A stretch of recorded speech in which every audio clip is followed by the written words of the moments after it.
Rasulullah SAW, strategi cerdas di balik kemenangan. Diplomasi perang ala Rasulullah Shallallahu Alaihi Wasallam ini menarik disimak dan penting diketahui umat Islam saat ini. Bagaimana sebenarnya strategi perang yang diterapkan baginda Nabi SAW ini sehingga banyak peperangan yang dilakukan pasukan Muslim yang selalu meraih kemenangan? Berikut ulasannya untuk Anda. Praktik diplomasi sebenarnya bukan hal baru dalam Islam. Bahkan cara diplomasi ini sudah menjadi bagian dari politik Islam sejak berabad-abad silam. Umumnya kalangan sejarawan menilai, terdapat dua karakteristik diplomasi yang dipraktikkan umat Islam. Ada dua tujuan utama diplomasi dalam kacamata Islam. Pertama, diplomasi yang bertujuan untuk urusan dakwah, sedangkan yang lain berlatar belakang lebih religius. Papar J.R. Bacharach dalam buku Medieval Islamic Civilization, an Encyclopedia. Diplomasi yang dimaksud di atas, awalnya adalah untuk mengajak kaum di luar Islam untuk memeluk Islam, beriman kepada Allah SWT dan Rasul-Nya. Adapun karakteristik kedua lebih bersifat politis. Pada masa pemerintahan Islam, banyak ekspedisi dan perluasan wilayah. Diplomasi ala Rasulullah SAW. Bagaimana sebenarnya bentuk diplomasi yang dilakukan Rasulullah SAW dalam banyak peperangan di awal perjuangan Islam ini? Mengutip pendapat Syekh Safiyur Rahman Al-Mubarakfuri dalam kitab Sirah Nabawiyah karyanya, disebutkan bahwa bentuk diplomasi Rasulullah SAW dalam pengertian dakwah dilakukan melalui korespondensi surat terhadap beberapa raja dan amir. Di antaranya, kepada Negus Ethiopia, Binyamin, Al-Mukokis, di Mesir, Khosrau kedua Persia, Hercules Romawi, dan Uskup Dugatir. Baca juga, mengenal jejak diplomasi dan perundingan dalam sejarah perang Islam tak hanya cukup dengan penulisan surat, kata Al-Mubarakfuri. Rasul mengutus utusan khusus yang diposisikan sebagai diplomat untuk menjelaskan maksud dari surat tersebut. Beberapa nama sahabat yang pernah ditugaskan secara khusus untuk mengemban misi ini, antara lain, Amr bin Umayyah ad-Damri untuk Raja Habasyah, Hatib bin Abu Balta'ah untuk Raja Mesir, Abdullah bin Hujafah as-Sahmi untuk Raja Persia, dan Dihyah bin Khalifah al-Kalbi untuk Raja Romawi. Surat-surat diplomatik dari Rasul kepada para amir dan raja itu berisi ajakan untuk memeluk agama Islam dan ditulis pada akhir tahun 6 Hijriyah, setelah kembali dari perjanjian Hudaibiyah. Tradisi penulisan surat, sebagai media diplomasi tersebut, dipertahankan oleh keempat khalifah pengganti tugas kepemimpinan Rasul. Sejarah mencatat langkah diplomatik cerdas dari Umar bin Khattab melalui land reform dalam rangka membebaskan rakyat jajahan Imperium Romawi dan Persia. Dari politik hingga niaga, pakar sejarah Islam dari Universitas Pajajaran, Ahmad Mansur Suryanegara menjelaskan, sang khalifah membuat kebijakan perihal tanah milik petani Kipti tidak berstatus sebagai ghanimah atau harta rampasan perang. Bahkan, Umar mengembalikan hak kepemilikan tanah itu kepada kaum Kipti walaupun pemiliknya beragama Kristen.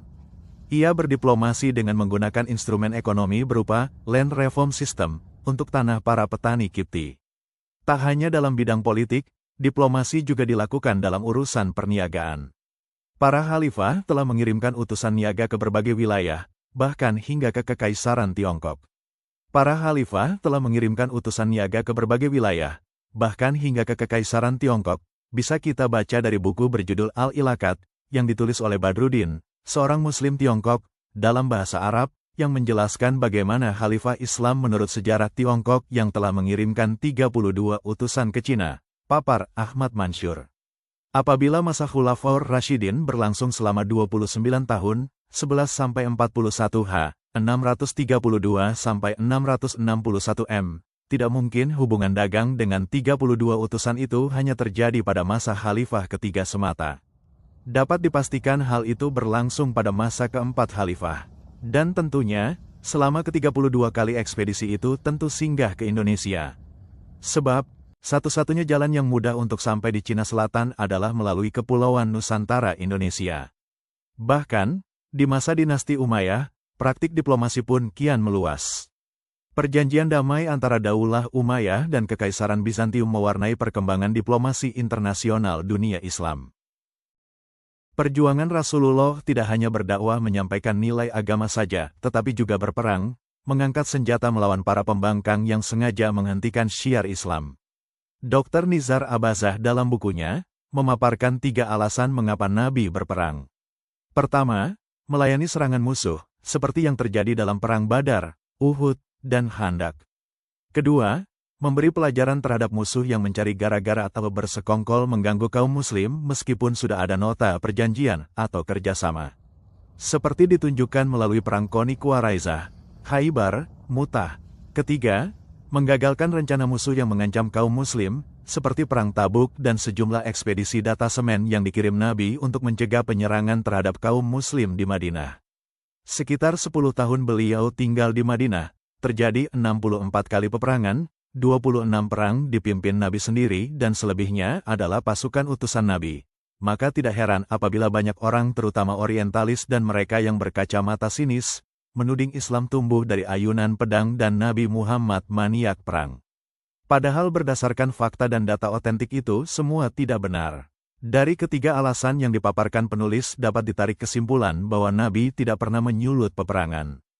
Pihak musuhlah yang memulainya dengan brutal dan penuh dendam. Perilaku tersebut diperlihatkan sejak awal Nabi mendakwahkan Islam secara terbuka di Makkah. Selama 13 tahun Nabi memfokuskan diri menanamkan tauhid. Sampai akhirnya tiba Bayat Aqobah kedua, yang oleh para peneliti disebut sebagai awal kemenangan politik bagi kaum muslim sebab bayat ini menjadi tonggak tumbuhnya benih negara Islam pertama. Nabi mulai melakukan dakwah secara damai di Madinah. Andai kaum Quraisy tidak menghalangi dan mempersulit serta berlaku jahat, niscaya suasana damai akan terus berlangsung. Bagi Nabi, perang fisik merupakan alternatif terakhir ketika situasi benar-benar memaksa, tentunya sesuai perintah wahyu dan ajaran Al-Quran. Dalam Islam, perang yang dipimpin langsung oleh Rasulullah disebut ghazwah, sedangkan perang yang tidak dipimpin langsung oleh Nabi Muhammad disebut syariah atau syariah. Secara umum, diyakini bahwa jumlah perang yang dipimpin langsung oleh Rasulullah SAW yaitu sebanyak 27 peperangan. Kendati demikian, banyak perbedaan pendapat di kalangan ulama dalam menentukan jumlah perang Rasulullah. Perang yang dipimpin oleh Rasulullah berdasarkan penelitian Ibnu Qayyim dalam kitab Adul Ma'ad dan pendapat Mahmud Syed Khattab, terdapat 27 perang yang dipimpin langsung oleh Rasulullah. Penelitian mendalam Muhammad Sulaiman Al-Mansyurfuri dalam kitab Rahmatan lil Alamin, menemukan bahwa Nabi Muhammad mengirim utusan dan ekspedisi militer, tidak memimpin langsung, sebanyak 60 kali. Tetapi tidak semuanya terjadi pecah pertempuran. Semua perang tersebut terjadi dalam waktu cukup singkat, yaitu selama 10 tahun setelah Nabi Muhammad hijrah dari Mekkah ke Madinah.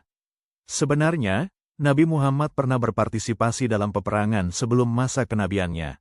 Perang pertama yang diikuti Rasulullah adalah Perang Fijar, di mana Nabi Muhammad yang masih berusia remaja mengumpulkan anak panah untuk pamannya yang berada di pihak Quraisy, guna dilemparkan kembali ke musuh. Perang Uhud. Perang ini terjadi akibat dendam dari kaum Quraisy karena kekalahan mereka dalam Perang Badar, di mana kaum muslimin berhasil membunuh pembesar-pembesar mereka. Bahkan kaum kafir Quraisy melarang warganya untuk menangisi korban Perang Badar dan tidak perlu menebus tawanan agar kaum muslimin tidak merasa besar kepada karena melihat kepedihan dan kegundahan mereka.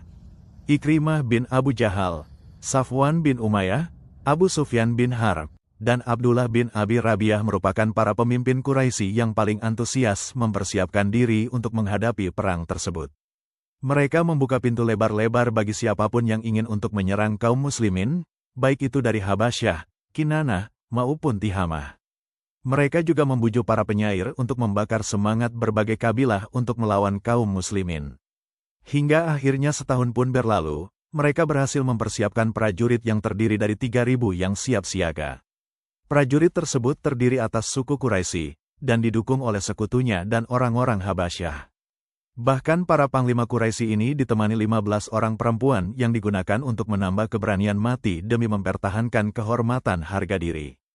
Transportasi pendukung persenjataan mereka berupa 3.000 ekor unta dan 200 ekor kuda. Senjata pelindung mereka berupa 700 baju besi. Komando tertinggi dipegang oleh Abu Sufyan bin Harb dan komando pasukan kavaleri dipercayakan kepada Khalid bin Walid yang dibantu oleh Ikrimah bin Abu Jahal. Sedang dari pihak muslimin, Rasulullah SAW membagi pasukannya menjadi 3 regu, yaitu regu Muhajirin yang panji-panji perangnya diserahkan kepada Mus'ab bin Umair al-Abdari.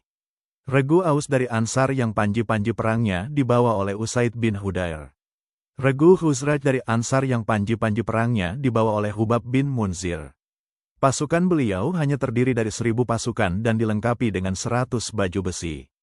Perang ini sungguh perang yang begitu besar dan dahsyat serta memakan banyak korban baik itu dari kaum muslimin maupun kaum kafir Quraisy. Sebelum perang terjadi Malik bin Auf mengirimkan mata-mata untuk mengumpulkan informasi mengenai kekuatan kaum muslimin.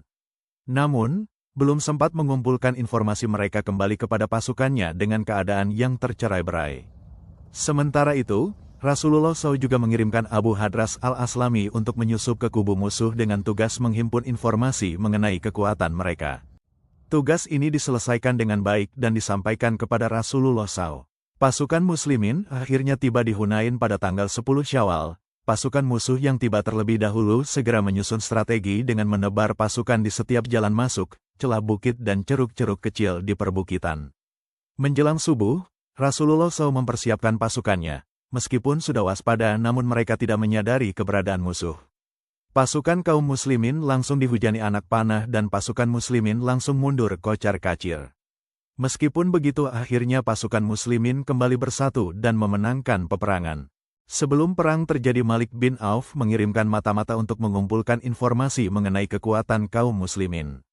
Namun, belum sempat mengumpulkan informasi mereka kembali kepada pasukannya dengan keadaan yang tercerai-berai. Sementara itu, Rasulullah SAW juga mengirimkan Abu Hadras al-Aslami untuk menyusup ke kubu musuh dengan tugas menghimpun informasi mengenai kekuatan mereka. Tugas ini diselesaikan dengan baik dan disampaikan kepada Rasulullah SAW. Pasukan muslimin akhirnya tiba di Hunain pada tanggal 10 Syawal. Pasukan musuh yang tiba terlebih dahulu segera menyusun strategi dengan menebar pasukan di setiap jalan masuk, celah bukit dan ceruk-ceruk kecil di perbukitan. Menjelang subuh, Rasulullah SAW mempersiapkan pasukannya. Meskipun sudah waspada namun mereka tidak menyadari keberadaan musuh.